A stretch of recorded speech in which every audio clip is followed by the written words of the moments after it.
We are getting started.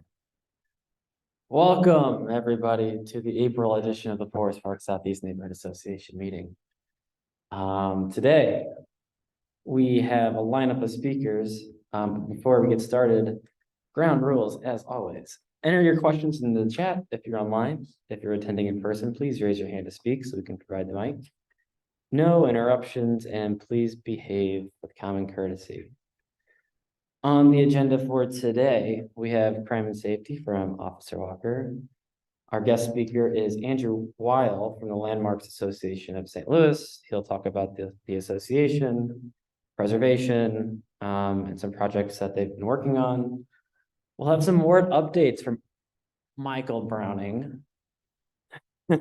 Treasurer's report from Kimmy Lewis. We'll talk about some infrastructure committee updates.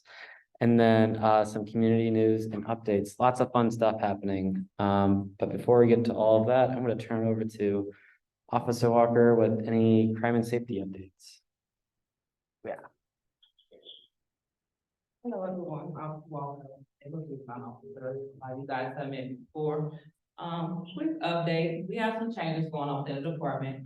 So possibly at some future meetings, you may have Major Days attending them. You may have our captain, Sarah attending meetings. And you may also see a sergeant too from our detective bureau or from the district along with some other officers. This is planned downtown where everyone wants to come out and attend meetings with us. So they don't pop in on us tonight. They may be here next month. I'm not sure if they're gonna break up to try to go Tiffany person come here, but it will be random and it will be popping up at the meetings in the near future. You guys have your crime report for the last 2 weeks, the crime that's been happening over the neighborhood. And I believe I also have an updated contact list of our contact with the district. And that's just basically showing that captains there with our new captain and still having a list of the detective sergeants and everyone else in the district, still the same. Over the last couple of weeks, you guys, crime hasn't been that bad. A lot of issues still, of course, on Manchester. We had a few issues about the neighborhood, maybe a porch package still in, a couple of car break-ins. I think you guys had a total of about 3 cars stolen over the last 2 weeks, Ford Fusions, Chevy Silverado, and someone's motorcycle. For car larcenies, anything went from maybe a car charger, iPods, 2 boxes, things like that, and fire. We did get some of the burglaries along Manchester, so the businesses that were struck, we do have people that were arrested for those burglaries, and I believe they're gonna tie them to a few others. We have a lot of hidden cases relative to some burglaries that happen throughout the district, in Forest Park, Tower Road, Shaw, and a few other neighborhoods. So, the guys have been working on pretty well, time a lot of those burglaries. Other than that, I'll stick around for a few minutes. If anybody has any questions for us, I'll just stick around for the time being. I believe it's September 8th. I'll shoot you an email with the final date. Yeah. Any questions here for Officer Walker? Okay, she'll stick around for a few minutes in case any questions pop up. I'm going to skip over into board updates as we wait for our guest speaker to show up. Alderman Michael Browning, would you like to share any updates? Sure.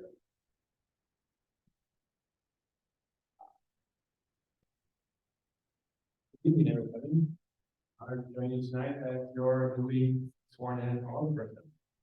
I'm going to do what I can to represent this board to the best of my ability, and you can help me with that by just always communicating with me and telling me anything you're dealing with when it relates to the city, or even if it doesn't, I will try to help you.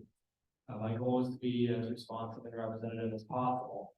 On that note, if you do see something that's wrong in the neighborhood that is something the city can handle, the fastest way to deal with that is to report it to Citizen Service Bureau. If you report it to me, I would just report it to the Citizen Service Bureau. The reason for that is that That organization is a quality control office for the city. It means that if you submit the request through them, they're able to give it a ticket number, track it, and make sure the department that is responsible for that area is following up on it. If you just call me or call the head of the department who oversees that, say the pothole on the street, you call the street director because you have a personal relationship with her. That will actually circumvent the whole system. It will deter and detract from our ability to track how those issues are being handled and if they're being handled in a timely way. So in order to improve our city departments, it helps us to submit it through CSV so that we can track those things. It's really easy to do that.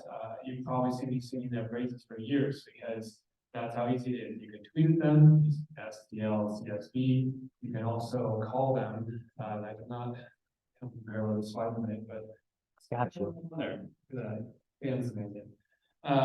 So you can call them at 314-622-4800. You can also report online. It's really easy. I encourage you to submit a picture of the problem. It makes it easier for them to find and deal with, and give them the exact location. Cross streets if you can't quite get the exact location, but otherwise the address where it's located.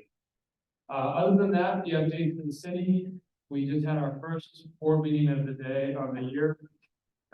Today, we passed a new set of rules with the Board of Aldermen that should result in a better government for you all. It's more democratic in the system now, so we should be able to move issues along in the city at a faster pace. Not going to promise specific results right now, but I can say that I think it's a lot better structure than it has been in the past. And we should really be able to deliver to the city. And on that note, does anyone have any questions for me? Or any issues, any concerns? Okay, well, if you think of any, I'm sitting right over there. I'll hang around a little bit after the meeting too. And you can always reach me. I have a contact number on my campaign website. Still waiting to get my city email, but you can contact me there too. Otherwise, I will give that info at the end as soon as I get it. Thank you. Cool. Thank you, Michael. All right, we're gonna flip it back up to the top here and turn it over to Andrew, who I believe is here from the Landmarks Association of St. Louis. Got some slides to talk about. I will turn it over to him. Thanks for showing up. Thank you, thank you. Don't worry, I'm not sick. I just have allergies. I just didn't want to be coughing on people. Right, so, first slide, please. So, I'm the director of the Landmarks Association. We're a historic preservation, advocacy, and education organization that was founded in 1959. We're actually one of the older historic preservation and advocacy groups in the United States. We were founded when, St. Louis was really in the throes of deindustrialization and sort of attempting to demolish its way into the second half of the 20th century by people who were concerned about what was going on, and people who knew that historic buildings and our historic neighborhoods, architecture were a valuable asset that at the moment was kind of passe. People were just sort of discarding it, but that it would become valuable again. I think that the revitalization of the Grove, for example, is a perfect example of that, and of the fact that they were right in their foresight. So we worked on the Forest Park Southeast National Register designations years ago, when sort of looking into the future and saying, well, we want to try to help qualify these buildings for historic rehabilitation tax credits and protections that are conferred by the various preservation ordinances, protecting them against arbitrary demolition. And this was a time when there was very little investment in the area. And, thanks in part to the historic preservation ordinances and the historic tax credits, we've seen a real a strong revitalization in the area. So I'm pleased with that. Next slide, please. Our organization operates on really three pillars: advocacy, education, and promotion. So advocacy, monitoring the efforts of the hearings of the historic preservation board. We played an important role in the creation of the state historic tax credit, which has resulted in literally billions of dollars of investment since 1997, 98 in the core of St. Louis City itself, let alone across the state. And then education, I'm here tonight. Thank you for having me. Thank you, Cammie, for inviting me. Not just public education and coming to meetings, things like that, and talking about what we do, but we have free educational programs for school groups and continuing education groups and things like that. That's kind of who we are in a nutshell. I'm going to try to keep everything really quick and fly along here. So we, as an organization, have listed something around the neighborhood of 14,000 buildings in St. Louis City proper in the National Register of Historic Places, thereby qualifying them for both state and federal historic rehabilitation tax credits. Per capita, we have in St. Louis one of the highest numbers of national designated buildings. Something that Cammie asked me to talk about, I don't want to get too deep in the weeds, but there's a difference between local historic districts and national register districts. Sometimes they overlap, but they don't have to. Local districts are the districts where there is jurisdiction to say, you can't do this, that, and the other with your property. You can't paint it purple. You can't rip those windows out and replace them with vinyl. Those are local districts created by ordinance. National register districts don't have any ability to regulate your property unless you're trying to use incentives like the historic rehabilitation tax credits. Then something called the Secretary of Interior Standards for Historic Preservation come into play. But there's a lot of misinformation and a lot of confusion about what you can and can't do with these two different designations. But you are all in a local historic district, a National Register Historic District for the most part. So really the only thing is that it regulates whether or not you can just summarily demolish a building, and also confers financial incentives for redevelopment through those tax credit programs. So yeah, I'm happy to talk to anybody about that in more detail. I'm happy to send me an email or whatever. I taught this at Wash U in the graduate architecture program for a decade, so I kind of know what I'm talking about. This is just a project that I'm proud of. I got a big grant to do a engineering feasibility study, an assessment of the two North St. Louis water towers, which are kind of a passion of mine. Anyway, move on. Just kids being kids, our free educational programs again. This is at our old office on Washington Avenue. We are moving to Soulard. We've been rehabbing a building, and we'll show you some more slides of that. But if you have school groups or, just kids that are interested in historic architecture and history, and the architecture of St. Louis, and also aspects, historic preservation touches on so many different things. There's social justice aspects of it. There are environmental sustainability aspects of it. And there are historical aspects of it and architectural aspects and different ways that we can use architecture to teach kids about all kinds of things you know, all kinds of STEM things and, math and materials and anyway, I won't belabor the point, but you get it. This is just a drawing from an exhibit. We have a gallery space. We have a classroom. We have an architectural library that is solely focused on the historic architecture of St. Louis and historic preservation. So this is just an interesting drawing, and Peter Rush comes for some reason. You're laughing, you may be familiar. He's a wonderful man. He comes all the way from Australia every few years just to draw architecture in St. Louis. And this is just one of his works. So next slide. Another exhibit from our gallery based on Colin Warden's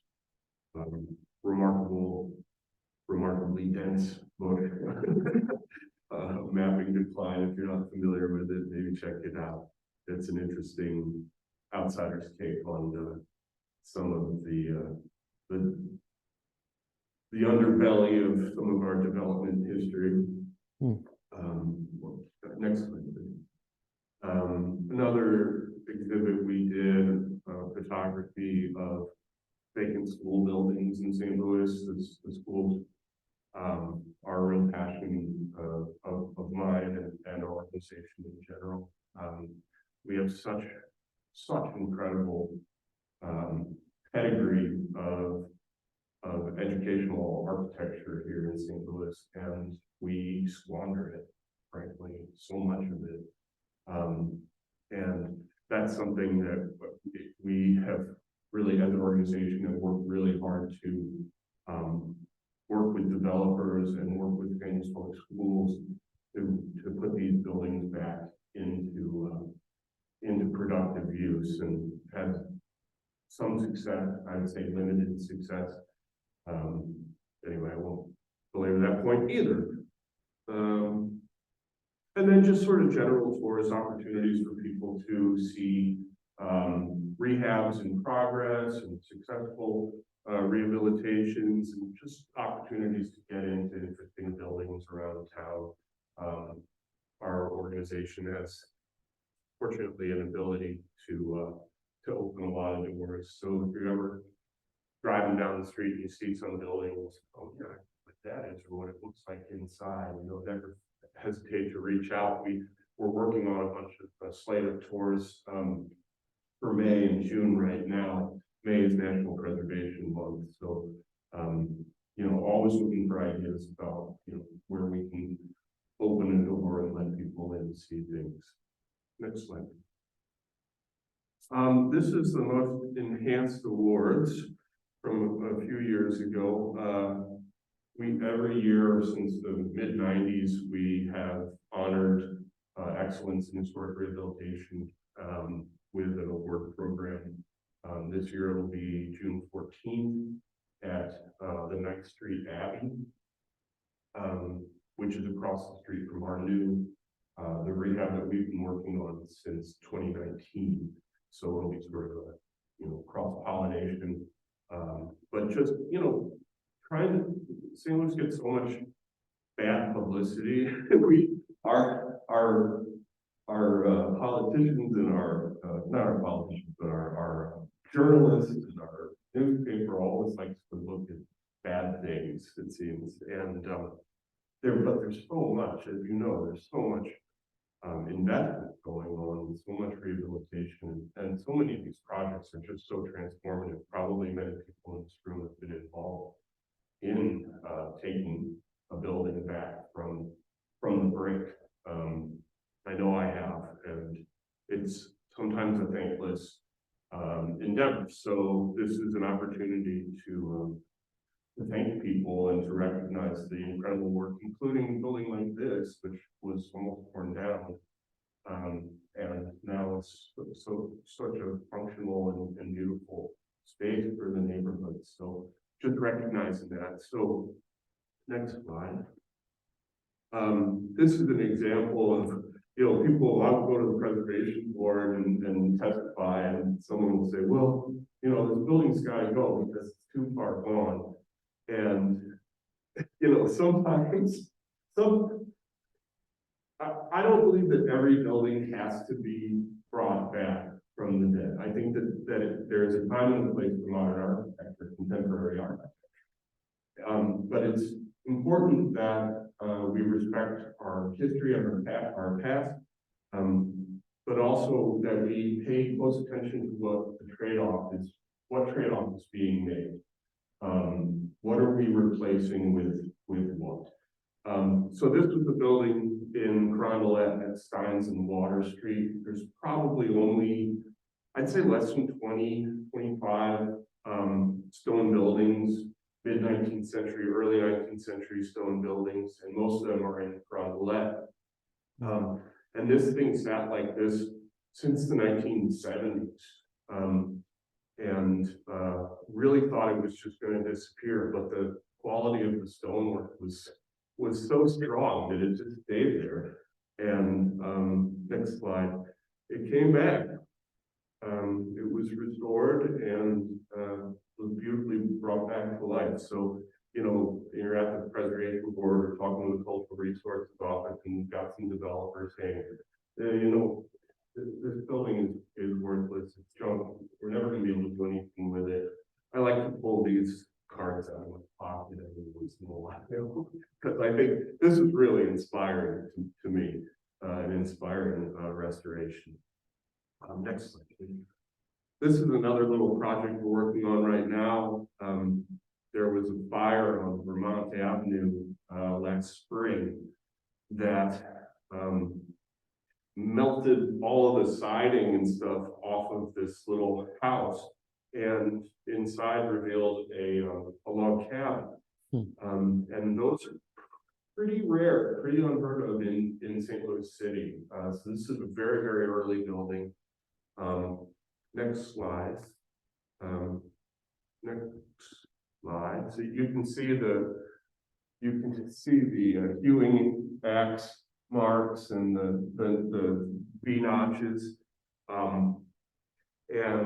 So we were able, they were going to tear it down. The owners said it's either going down or, well, said it's going down. So our organization took ownership of it and disassembled it, which I hate to do. I don't like moving buildings off of their original locations, but that was the only option here. So we did that. We disassembled it, bagged and tagged it, and have it in storage, and are now working with our aldermen, our new board of aldermen, and the Parks Department, and Forestry to reconstruct it in Carondelet Park. So this was also a Carondelet property, and at least it's going to stay in Carondelet, be reconstructed as a public resource. So sort of some of the things that we do. This is our new old office space. This is in Soulard, 1805 South 9th Street. Really lucky to have gotten to have found a photograph of it, a historic photograph. Many of you know it's very difficult to find a photograph of a random neighborhood building from the 19th century, but we were very lucky to find this. This is about 1890s or so. Next slide. This is what it looked like when we got it. This you can't really see, but this front wall was bowing about 11 inches into the street. So it was ready to come down on Mardi Gras. That wouldn't have worked out all that well for anybody. So we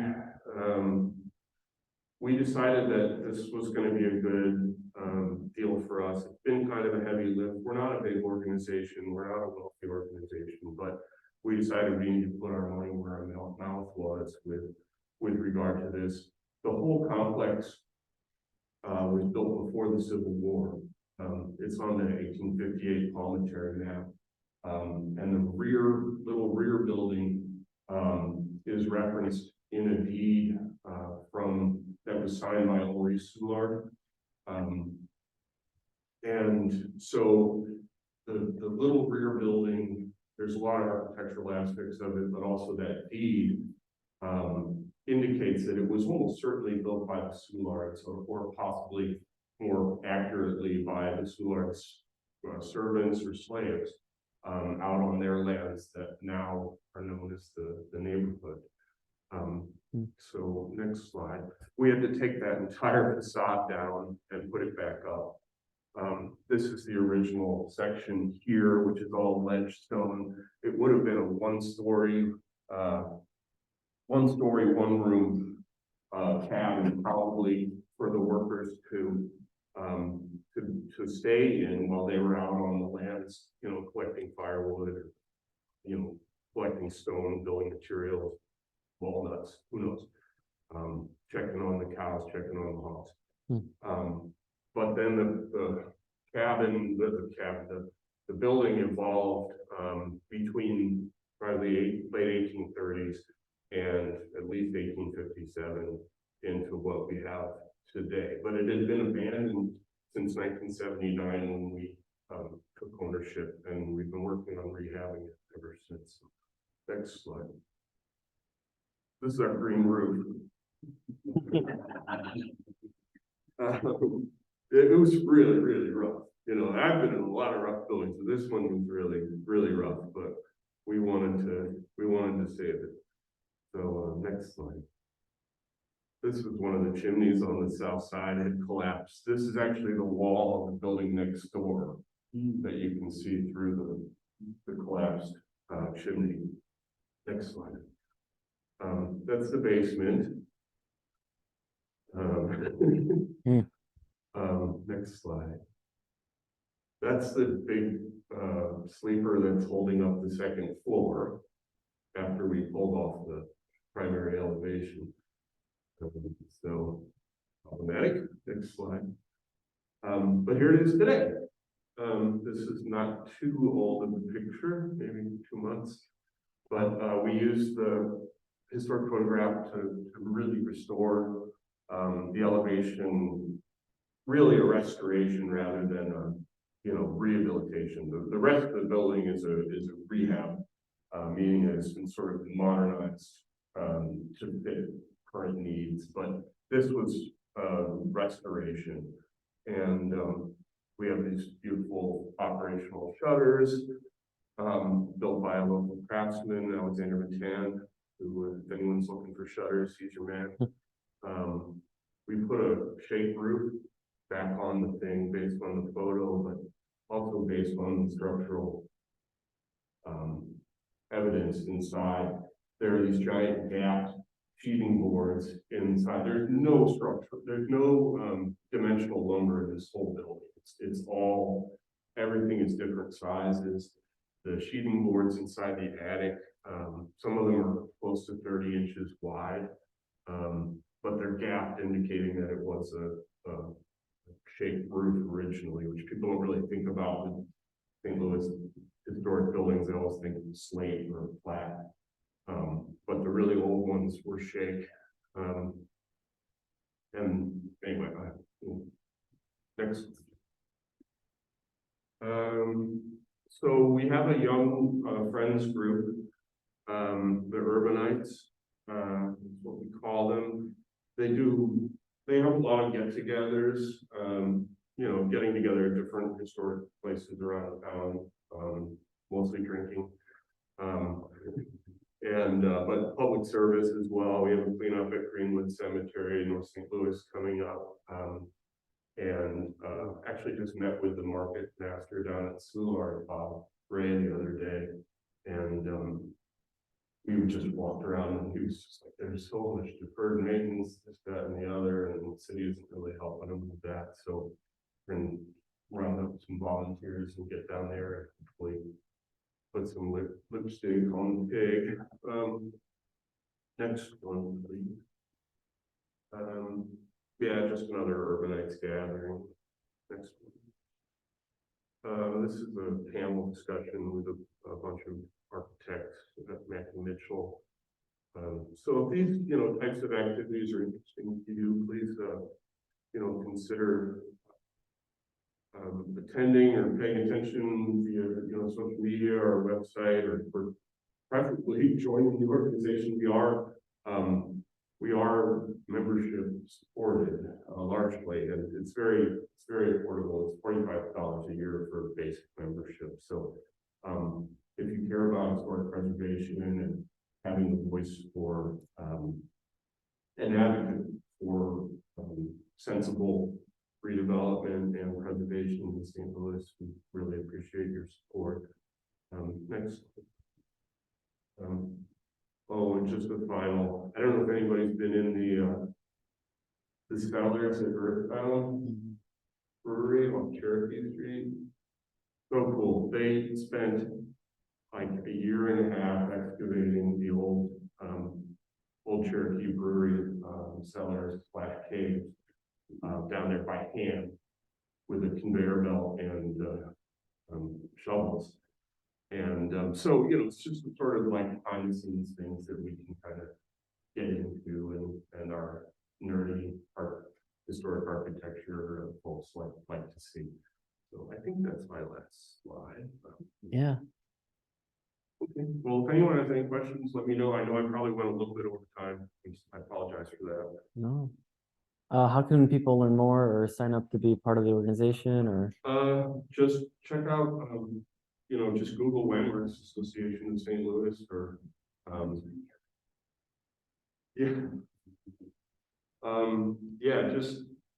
just Google us or go to landmarks-stl.org. That's pretty much it. You can find out what you need to know there. Oh, one other, well, never mind. I'll drop it. Let you guys get to your business meeting. We have a couple minutes. I mean, any questions for Andrew? Yes, sir. Very quickly, what's the current status of the fiscal water tower project? Number one. Number two, do you have any connection with the National Building Arts program on the Illinois side of the Mississippi River? And if so, what's possible there? The fiscal tower, both of the towers were our engineers assessed both of those towers as being stable. They're not going anywhere, but they created a giant punch list of stuff that needs to happen. So the estimate for fully, restoring everything that needs to be restored at the two north side towers combined was in the neighborhood of $5 million, which isn't that much, but it's more than the city wants to spend. And then you also have a issue with jurisdictions. One of the towers is owned by Parks and one is owned by the Water Department. And Parks doesn't seem to want to spend money on it, but the Water Department does. So, it's a complicated fish to fry, but it'll get done. The neighborhood was really excited when people were up there working on those, and had a drone up there and had a lift, and we're doing mortar samples and things like that. And people were walking over and just like, wow, are they gonna fix these up? I love them so much. And there's universal admiration and acknowledgement that those are really irreplaceable parts of our architectural heritage. It's just a matter of funding, as are so many things. National Building Arts, we have a strong relationship with National Building Arts. In fact, they're storing that cabin for us right now until we can reassemble it. Since Larry passed, there's been some transition over there, but yeah, I think it's a wonderful organization. And if anyone's doing research on the architectural heritage of the area, aside from, I would say Missouri History Museum and Landmarks Association and National Building Arts, that's where to go. Their library is really amazing. They did an incredible job with it. So, that answer. Thank you. You're welcome. The new space at Solar looks awesome. That's really, really cool. What was the funding breakdown like? I'm curious with your inside expertise on the tax incentive models and setup. How much were you able to fund from avenues like that versus private? Zero. We're a tax exempt organization, therefore we cannot take advantage of historic tax credit funding. There are ways to do it, but it's really complicated. You've got to create a new like for-profit entity, LLC, and then you're like a fractional owner of that. And but the nice thing about those programs is that the historic tax credits are fungible or they're transferable. So they issue them to a for-profit, developer or homeowner, whatever it is. And then most people turn around and sell it. Yeah. But we weren't able to do that. So our funding for that, which was almost $1 million, was completely fundraised by me and my board, and just out of pocket, and then some financing, but yeah, pretty proud of that. Thank you. Yeah, well, come down on the 14th or the 15th and see it. We're gonna have a bunch of open houses this spring, so please come down. We're proud of our new toy. Yes, ma'am. I'm curious, if there's a building in a historic district that it ends up getting torn down, is there a requirement for there to be some kind of photo documentation of the building before it goes down, or is there anything that goes on like that? No, no, there isn't, unless it's like a really high merit, what they call a high merit building or a city landmark, then they can impose conditions. The city locally can impose conditions, or in the case of something like Union Station, the national park, because it's a national historic landmark, which is the highest level, then they can impose requirements for that sort of thing. But generally, no, there's just, a demolition permit is issued, but it does have to go through the Cultural Resources Office in St. Louis. And then if the Cultural Resources Office and the ownership that wants to tear the building down can't come to an agreement, then it gets kicked up to what's called the Preservation Board, and they meet every month. And they arbitrate those disagreements or proposals, and they have the power if they want to say you need to document this building. And frequently, if we know something's coming down, our organization will come in and make an attempt to document the building as best we can from the public right of way. And also we've recently been working with Clayco Construction. They have a very sophisticated scanning technology called a point cloud map, where it's a laser scan, where they can come in and make a very detailed 3D model of a building. So while the building might not survive in perpetuity, at least the sort of the data footprint of it will, and that can potentially lead to a very, very detailed micrometer detailed reconstruction of the building.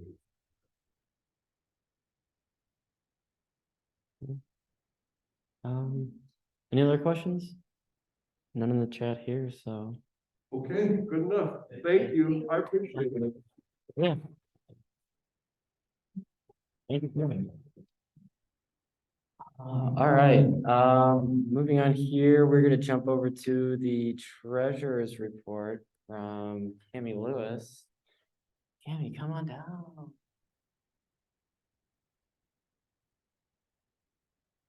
All right, so we had a bunch of dues and donations rolled in March.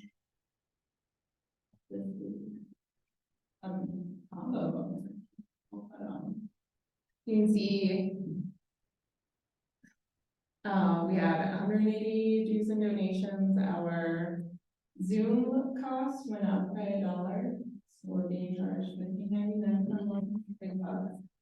And so we're left with $2,381.88 in cash for March. April is still TBD as we're in the middle of it. And just a reminder that when the year started over, so did membership dues. You can pay via Cash App or give me a check or cash, and I can put that in the bank. If you have any questions, you can email firstparkstuff@gmail.com, and it's pay what you can, everyone. Our membership to be open to as most offices, whatever you're willing to contribute or able to contribute. That's it. Cool. We are gonna move into the infrastructure updates. I'd like to take that as well. Before we get into that, the infrastructure committee and the development committee have been meeting on the fourth Tuesdays of each month. They are not meeting this April, but if you'd like to contact them, their contact information is here. fpscinfrastructure@gmail.com and fpscdevelopmentreview@gmail.com. And with that, turn over to Cami with the infrastructure updates. Cool. Okay. All right, here we begin. At the March infrastructure meeting, we discussed the long-awaited park pavilion at Chouteau Park.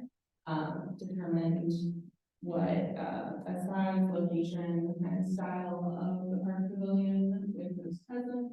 We decided to have it be adjacent to the playground, the piece of it to maintain flat playing field to the east of that as well, and that still allows for a setup area if there are any performances and we can hang out or perhaps seating, audience seating along the hill. We decided that about 20 foot by 20 foot would be a good size for it, not too big, not too small, just right. And to go with blue to match existing equipment, and we went with either an octagonal or hexagonal with a duo top, and that's pending bids through Kim Hagel and the Parks Department. But our resident musicians then advised us that a square shape or a round shape would be better for a performance space. Then you can have the performance area and the audience, it's a small gathering. So we went with that advice, and the blue spot on the map shows you where we're suggesting it to be. And we passed the recommendation along to former Alder's appeal, and we will continue to coordinate with and go through the Parks Department through its bidding and hopefully construction. And this is just an example of a pavilion with duo top through Cunningham Recreation, who's a company that has a contract with the Parks Department. Hexagon, but squares around the ones with the duo top make it look a little bit fancier and have some ventilation, but we'll see how the bids go.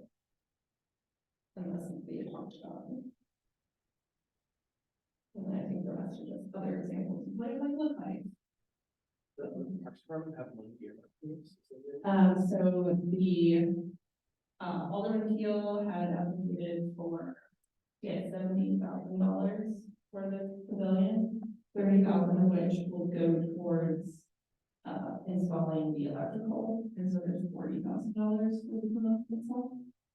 So TBD how that money, how far that money will come. But I'll update you. Any other questions? Awesome. Thank you. That was loud. Moving on to community updates. Before I move on, does anyone here have anything they want to share? Any updates, concerns, questions? Oh yes. Oh yeah. Be my mic. Thank you. We passed by running to a solid. speak now, I'm Trish Curtis, and I've been in the neighborhood for a really long time.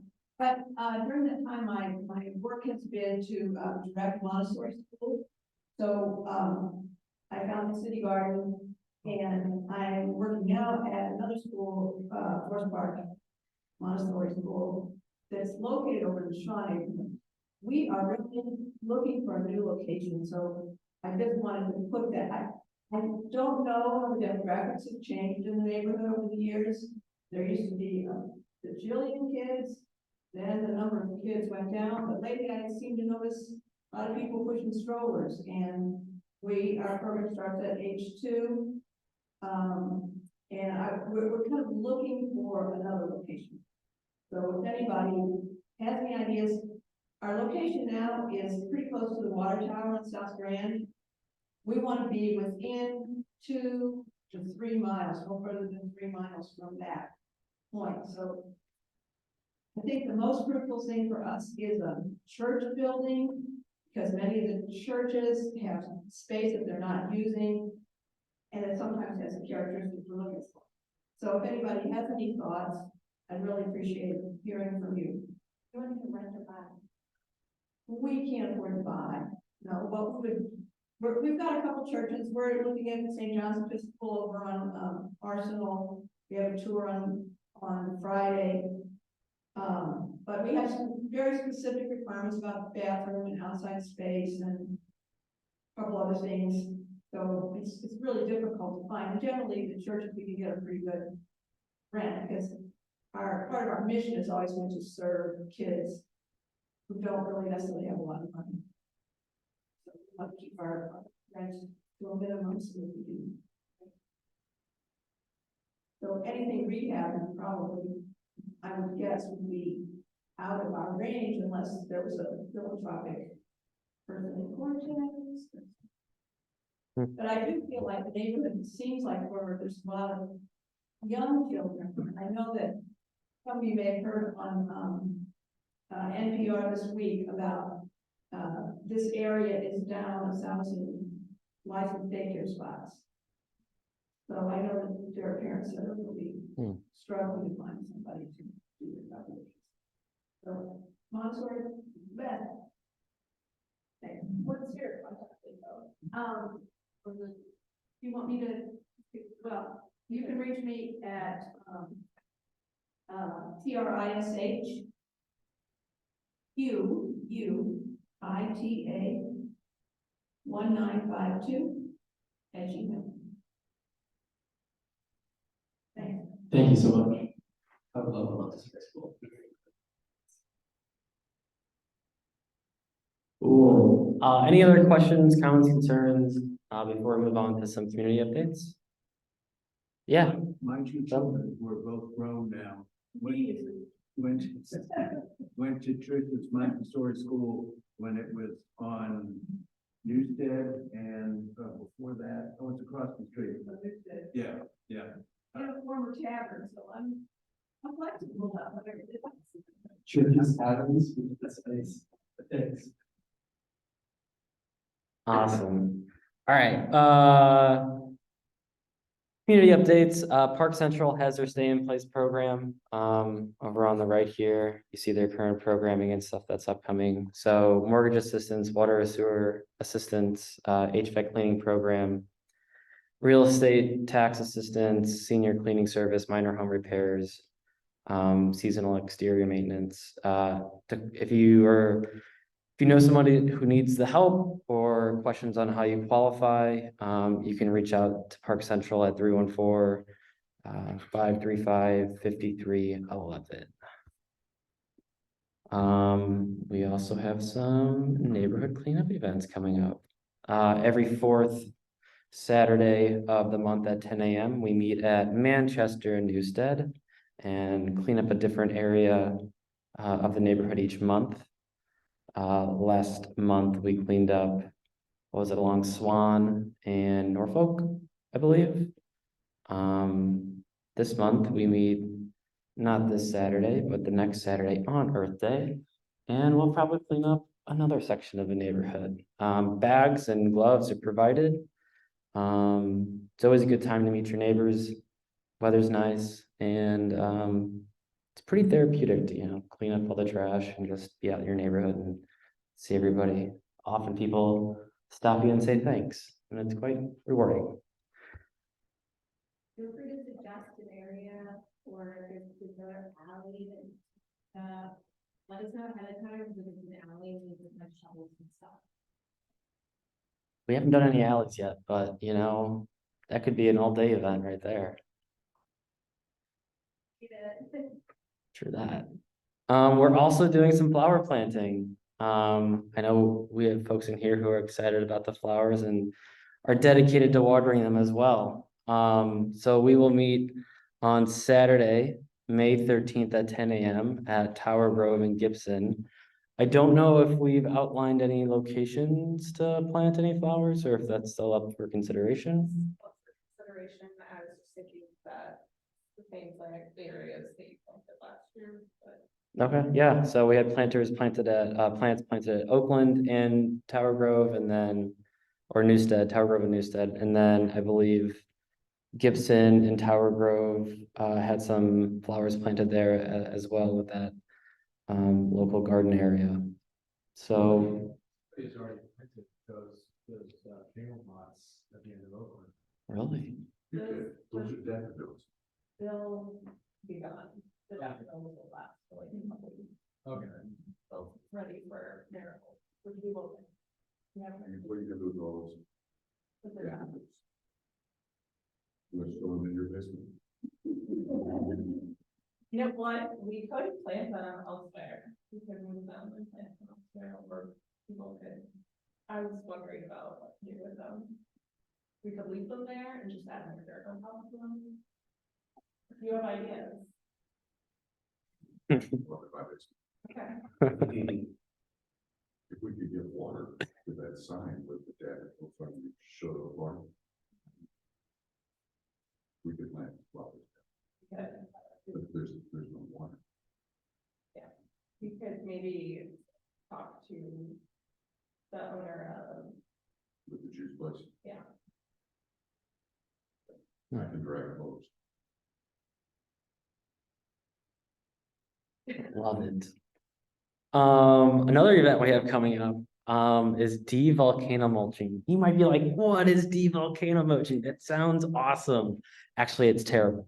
Volcano mulching is when you see on this picture here, mulch that is piled way too high on the trunks of this tree, causing all sorts of problems, holding in moisture and causing everything from kinkers to splitting to disease and decay to root rot and killing the tree altogether. So there are, yeah, so there's a handful of trees around our neighborhood currently that are suffering from poor gardening practices, de-volcano or volcano mulching. Some quite nearby. There was one on, what is this, not Swan, Norfolk, I think, where this poor tree was covered in mulch way too high and died a year later. So we are planning to work with a few other folks around St. Louis to de-volcano mulch the volcano mulch trees. This will take place on Wednesday, April 26th at 6 p.m. And we'll meet at Norfolk and Newstead. If you're able to make it, might want to bring your own gloves. I don't think many will be provided. But we'll get to work in saving our trees. Yes, just 1 hour, not all night. We're not staying up for 12 hours, although we could. That sounds kind of fun. And finally, we're still planning on tree planting, haven't really picked any dates yet. We did some over the winter at Chouteau Park, and then we're still planning our neighborhood night out. In years past, we've done it at Chouteau Park, in which we have free food, free beer from Urban Chestnut. We bring some games. Sometimes we have a local band. We bring out different local vendors or organizations to come. It's kind of a celebration of the neighborhood, to meet your neighbors. We might do it at Chouteau Park this year. We might do it at Adams Park. We're still trying to figure that out. I don't think we've put much thought into it, but we'll get it done one way or another. If you'd like to help out, please see one of us, and we would love to use your hands and your brain. Yeah, I just said that, so I won't say it again. Next up, if there's any speakers you'd like to hear from, would love to get your feedback on what concerns you or what interests you. We've talked about having a similar speaker to Andrew Weil, Michael Allen, who can talk about different aspects of historical preservation in St. Louis. But if you have any other topics of interest, please let us know. But yeah, cleanup event, not this Saturday, but next Saturday. D volcano melting next week. Is that next week? 26th. Dan, the 22nd is this coming Saturday. Oh my God. Wow. I'm so ready for it. Okay, thank you for that. Man. All right, so we are cleaning up this Saturday at Newstead in Manchester. It actually looks quite cool, so maybe bring a jacket. Flower planting on May 13th, and then our next meeting is not April 18th. It is the third Thursday of May, which third Tuesday. Man, third Tuesday of May. I don't know what the day is. 23rd. I think it's like the 21st.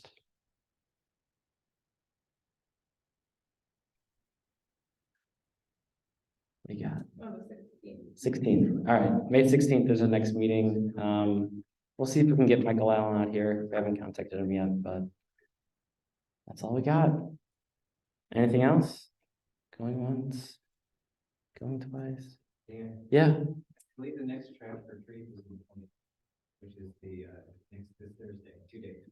Trash for trees? Aaron. Thursday cleanup. Oh. Okay. Forgot to add that in here. 20th. 20th?